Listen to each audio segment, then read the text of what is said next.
Hello learners, I am Dr. Sunita Dhal, faculty with the School of Gender and Development Studies IGNOU. I welcome all of you for this session on research design and its key concepts. Today we are going to speak about research design, which is a part or an unit of the course MWGP 015 on research methodology, which is again an optional course under the MA in Gandhian and Peace Studies.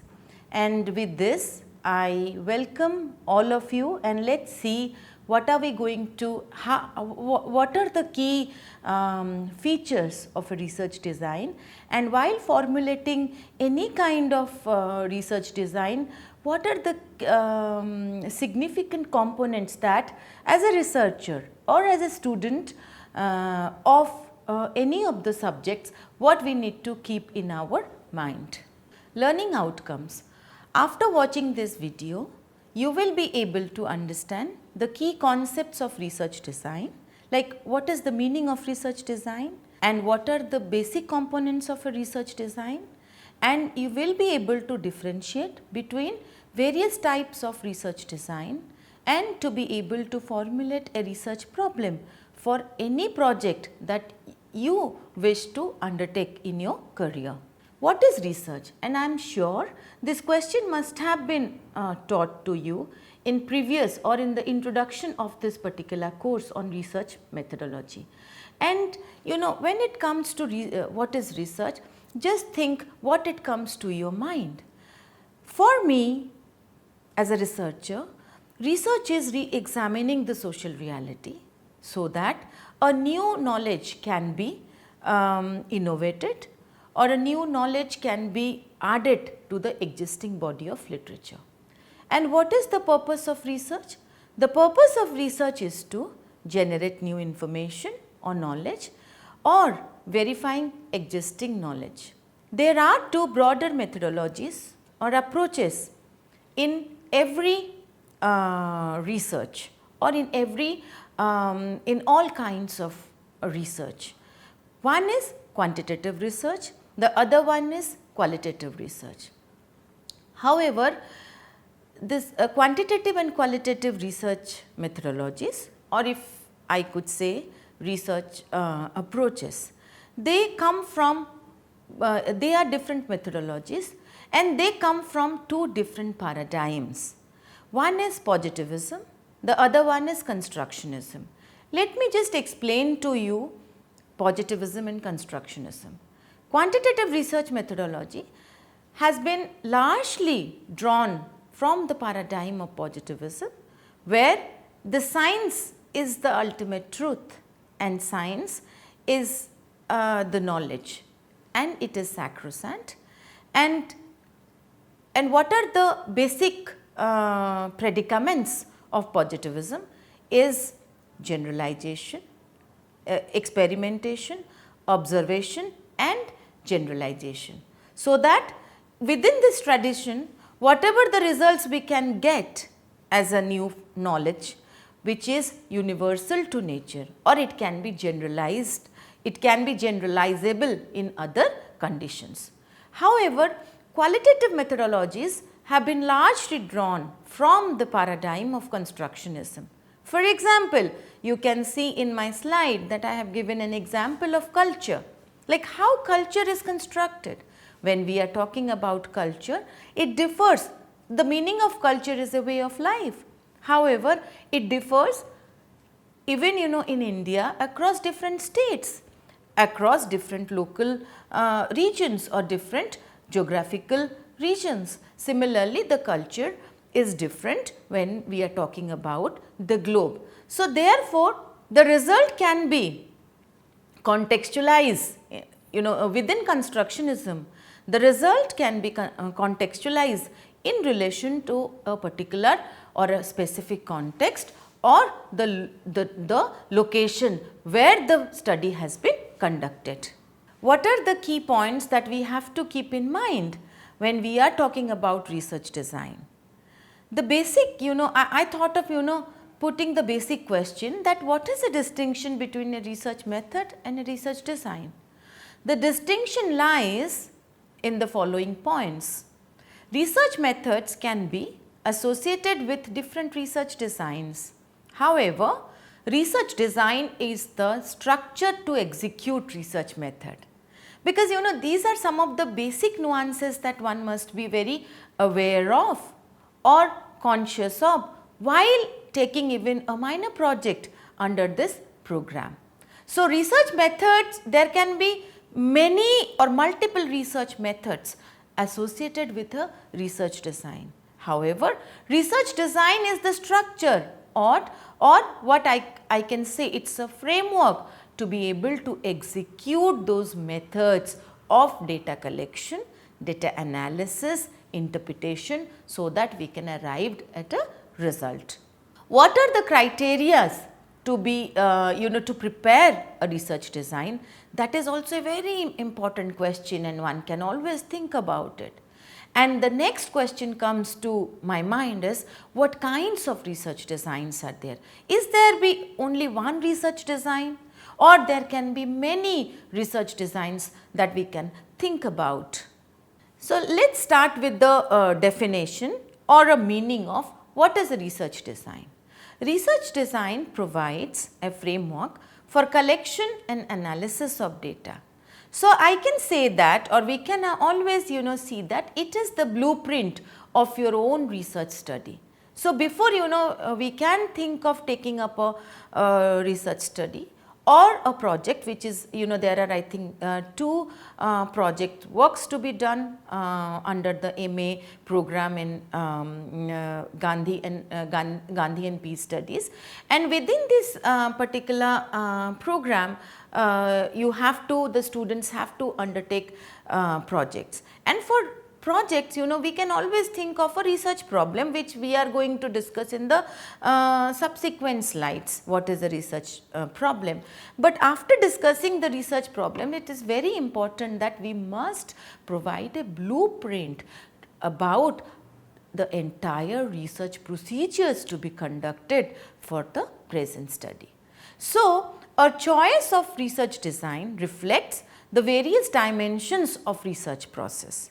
One is expressing the causal connection, because it right from your research topic to question, review of literature, finalizing the research problem, hypothesis, data collection, data analysis, it has to follow a kind of a causal relationship or causal connections between not only the steps, but also the variables that we are going to take. Second dimension is generalizing to a larger group, that any of the research result can be specific. However, it can be testified or experimented further in other set of group of population. Therefore, we can say that generalizable is also an important dimension which reflects, which needs to be reflected in the research design. Third point is understanding behavior in a specific context, particularly in social science research. We understand a behavior, and that interpretation of those behavior or attitude or perceptions, it can be interpreted in relation to a specific context. And lastly, having a temporal impact of social phenomena. So, what is the what is the scope of your research also will have to be analyzed, or will have to be will have to be taken into account when we are designing our research design for any kind of project. And broadly, there are 4 types of research designs we can think of, and which has been particularly advocated by Alan Brand in the in 2018 in the book on social science research, and the name of the book is been there in the reference list also. So, this is a very important book, and which has been I would always recommend the learners to read this book, because this will actually help you to even undertake your project. And what are those types? the types of research design include experimental design, evaluation design, cross-sectional design and case study design. Experimental design has the following key features, which include: it must have a causal connection between two or more variables, and experimental or treatment group is very important. So, formulation of treatment group and control groups are essential to set up any experiment. And third point is having a dependent and independent variables in the experimental design. And I am sure you may be aware of what is dependent and independent variable, and let us briefly just discuss what is these two variables, what are these two variables. Independent variable is the variable which is manipulated during the experiment in order to determine whether it has or it does have any impact on the dependent variable. For example, like social groupings, particularly in social science research, social groupings like gender and other social categories cannot be manipulated. Hence, it cannot be considered as independent variable in social science research. The next design is evaluation research. It is based on the principle of critical realism, evaluation research.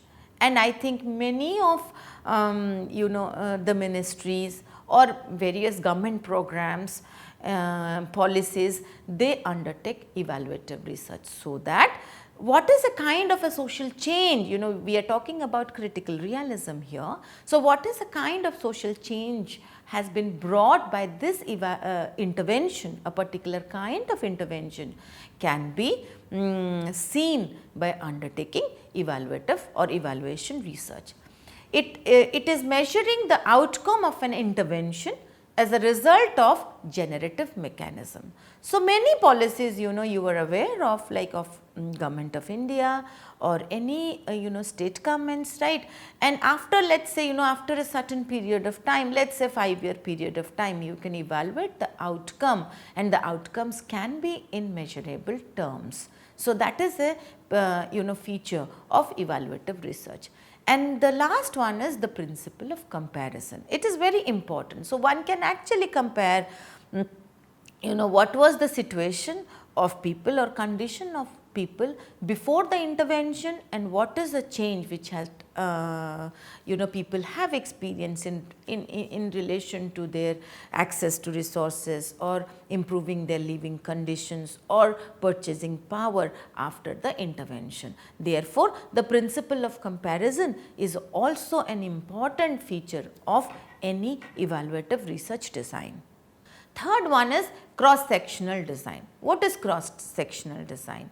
Where more than one cases to be observed, because we have to observe the variations across the cases. So, we are not studying a single phenomena here, we will be studying a multiple cases to be able to arrive at a right result, and particularly variation is very important. Observing the variations across cases is very important. And in cross-sectional design, we can study at a single point of time. So, data is collected more or less simultaneously. So, we can see that if it is a cross-sectional design, and me along with my other research partners, we are trying to understand women's empowerment through education, and we would like to compare particularly the impact of higher education on women's empowerment, and having a cross-sectional study between India and Sweden. So, in this particular research, like which is still in a conceptual stage, the data will be collected at all the more at a single point of time simultaneously, so that it can we can analyze the variations across different sections or different context simultaneously. And quantifiable data is also important. So, the data we can always get qualitative data. However, it has to be the data has to be in a measurable term, or therefore quantifiable data is a kind of a imperative of a cross sectional design study. And the last point is looking at the patterns of association. In what way, like variables are related with each other, that is also an important imperative for designing a cross sectional study. The last one is case study design, defining an unit of analysis. So, in a case study design, you are going to study a particular case, and that would be your unit of analysis. Let me give an example of this. Like, if you are studying any organization, let us say any of the companies or Fortune 500 companies. So, here your company will become an unit of analysis, but not the respondents or the research participants who are working in the company, right. And maybe you can also study a particular village, you can study a particular educational institution or a particular individual. So, in case study design, a unit or defining a unit of analysis is very important, because you are going to study that particular unit for a longer period of time. And second point is examination of internal settings. Here internal setting plays a very important role, that how a particular case is located, situated in a particular setting, whether it is social, economical, cultural, geographical. So, all of these will be will come automatically will be seen as components of your research process, because it can help in terms of getting a right result and also enriching the results as well, or analysis of the results. And third point, which is also very important, is specific location, community or organization we have to specify in a case study design. Let us now see how we can prepare, or how to prepare the blueprint, or what I call the research design. So, what are the points that we need to keep in our mind while doing, or what are the points that we need to keep in our mind while conducting or taking up a taking up a particular research study. So, the first point is very important, that is issues to be researched, or finalization of the title of your research. It is very important. What are the issues? Because there are many issues across, you may be coming across in your day to day life, but what is very important, significant, that you need to also find out. And how do we find out that? One is that we need to do the review of literature, because the second step is review of literature, and it is a very significant step in the research design, because review of literature will help the learners to be able to find the data gap that exists in the current literature, and in a way the gaps which are there in the review of literature will be able to help you to find or formulate the research question. So, after review of literature, the learner are going to formulate the research questions, that in a way how review of literature has informed the learner or has informed the researchers to be able to arrive at a research or several research questions related to a particular topic of research. Third step is consider whether social survey is appropriate, or any kind of method or other research design is, or whether it is whether social survey is appropriate or experimental design is appropriate, or you are going to go for a case study design. So, this is a kind of a decision that we have to make after formulating the research question.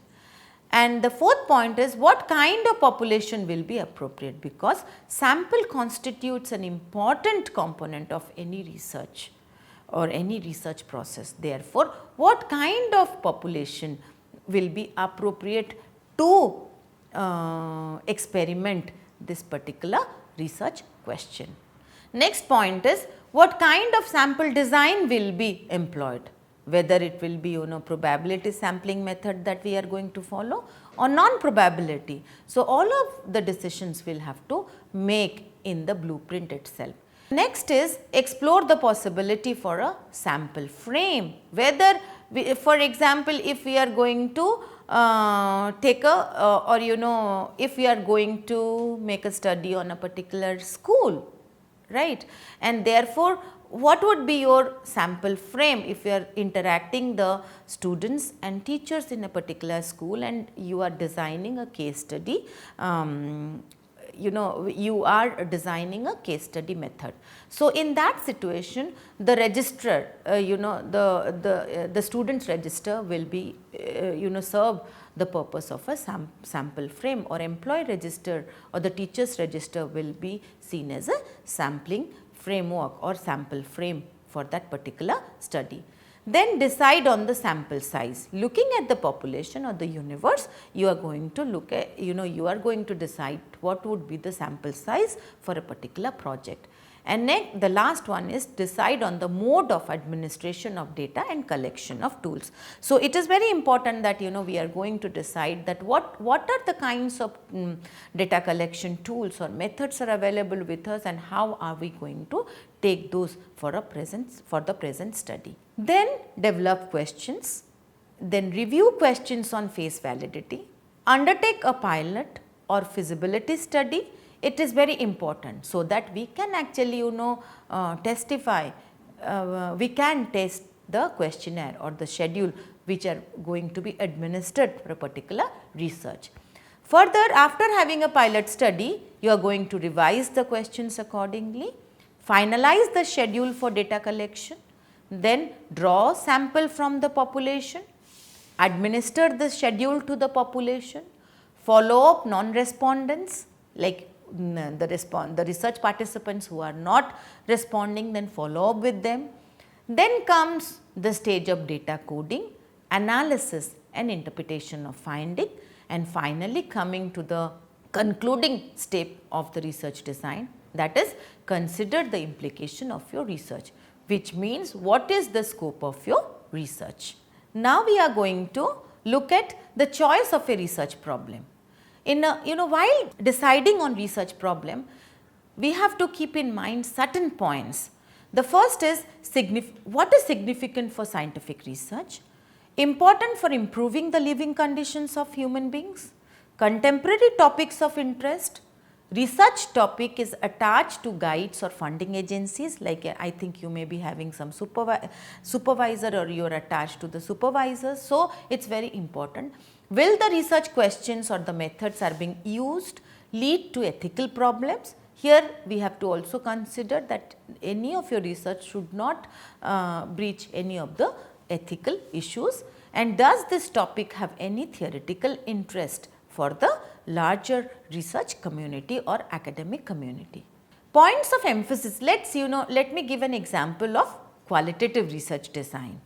So, while undertaking a qualitative research, we have to keep in mind the following points. How is reality socially constructed? How do situational and cultural variants shape reality? What are the ideological and practical consequences of conducting this kind of research? There are some commonalities between qualitative and quantitative research. Qualitative research is based on reflexivity and give and take relationship between theory and method. Let us look at what kind of research design we can think for a qualitative study. So, here the selection of respondents would be purposive sampling method. On that basis we can do we can select the samples. Data collection can be direct and observational techniques can be used. Data analysis, context specific meaning and social practices can be analyzed, and conceptual framework where theory and methods become inseparable. Tools for collecting qualitative data. Interview method can be used because interview method involves asking questions and getting answers from the people. It can have open-ended questions to create fluid interaction between researcher and respondents. In-depth interview emphasizes the subject's deeper self understanding to get an authentic data, and interviews need to be shaped according to respondents' characteristics, because you are going to deal with the human subject. Therefore, even your animals are also going to be used. One has to also see the risks and vulnerabilities, and assessment needs to be done. So, when you are dealing with human subject like people of color, women, children, elderly, women, people with disability. So, all of those also you have to take into account in the research design itself. Ethnography. Ethnography means to write about people or culture. It gives importance to 3 dimensions of research like ethnographic data: involvement with and participation in the topic to be studied, attention to the social context to the data collection, sensitivity towards how subjects are represented in the research text. And now we are coming to qualitative findings. So, what are the methods? And this would be your last discussion point, that we in a research design we have to find out, like in a qualitative research design, what are the ways we can analyze the data. The one we can the very basic is the content analysis, then textual analysis, conversational analysis, and finally discourse analysis. Broadly, these are the types of analysis we can always use to analyze the qualitative research data. And with this, I thank all of you, that I hope you must have enjoyed the discussion, and I must tell you at the end that research is a technical subject. Therefore, the kind of the term, the techniques, methods to be used, one has to be very clear as a researcher or as a learner. So, you have list of references in the last slide, and with this I thank you. I thank all of you.